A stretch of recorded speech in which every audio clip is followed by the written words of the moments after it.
अरे तेल बिल लावलंय का नाही आईनी? हा शाळा काय कधी आहे? म्हातारी उद्या आहे ना? जा तू रोज शाळेत. रोज रोज रोज काम करायची मी आणि रुबाब करायचा ही ना. काय झालं तुझ्या आईला? हा?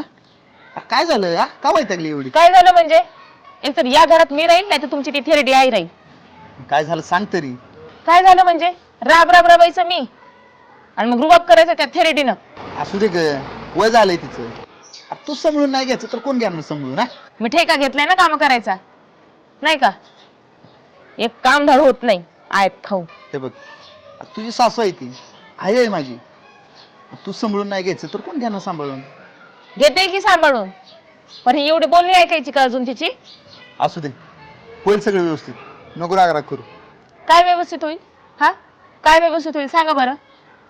इथं रोज काय सहन करते ना मी ते माझं मला माहिती आहे. तुमचं काय उठला जेवला हात पुसला डबा घेतला की निघाली ड्युटीला. पण इथं माघारी बायकोचं काय होतंय, मेली का जिवंत आहे हे तरी बघताय का तुम्ही? हे बघ, असं काही नाहीये. मग कसं आहे सांगा बरं. होईल सगळं व्यवस्थित म्हणे. सकाळी उठायचं सगळी कामं करायची तुमचं सगळं करून न्यायचं आणि मग ह्याने उठायचं जशी महाराणीच लागली आमच्यावर उपकारच करते जशी. हे बघ धनू, समजून घे. आता तुझी सासू आहे ती, माहित होत काम तिला. नाही होत ना काम मग तिकडे मसनत खप म्हणावं कुठेतरी. इथं आम्हाला त्रास नको. काय बोलतेस तू? हा कुणाबद्दल बोलतेस? आता आहे माझी, आणि माझ्या आईबद्दल जर वाईट बोलले ना, माझ्या एवढा वाईट नाही तू. सांग. त्या थेरडीसाठी तुम्ही माझ्यावर हात उगारला. हो मारलं मी. हा, आता तर मी या घरात राहणारच नाही. मी निघाले माहेरला. अरे जा निघ. बघाच तुम्ही आता काय होतंय ते.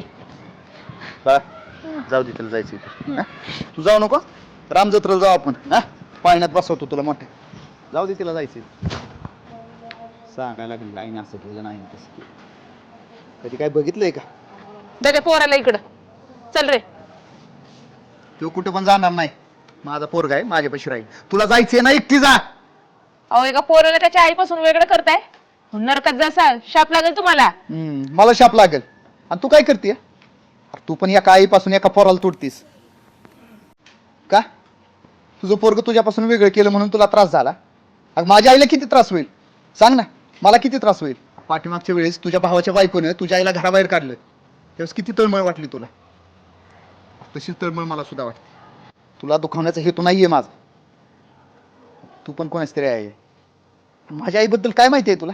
सांग ना, काय माहिती आहे? अगं लहान होतो मी, नुकतंच चालायला शिकलो होतो. सारखा पळायचो. आई यायची जवळ बसवायची. का? तिला त्रास वाटत नव्हता माझा. माझा सगळा त्रास सहन केला. मला टाकून नाही दिलं. मला शिकवलं, मला मोठं केलं, माझ्या पायावरती उभा केलं. लहानपणी खूप त्रास दिलाय तिला. त्यामुळे आता उतार वयात तिला सांभाळणे ही माझी जबाबदारी आहे. आणि मला माझी जबाबदारी पार पाडू दे. तुला राहायचं असेल राहा, पण एक सांगतो, अरे म्हातारपण सगळ्यांना आहे. हा, आणि तुला जर वाटत असेल ना म्हातारपणी तुझ्या पोरांनी तुझ्या सुनेनी तुला सांभाळावं, तर आत्ता तू आईची सेवा कर. आईला सांभाळ, तर तुझ्या मोठं झाल्यानंतर हे पोरगं तुला सांभाळणार आहे. लक्षात ठेव. हो चुकलं माझं. खरंय तुमचंच. नाही असं वागणार परत.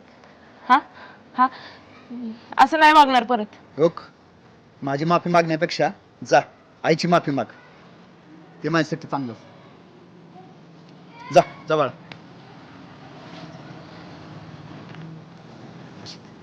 काय लाडू का ना करा जत्रेत.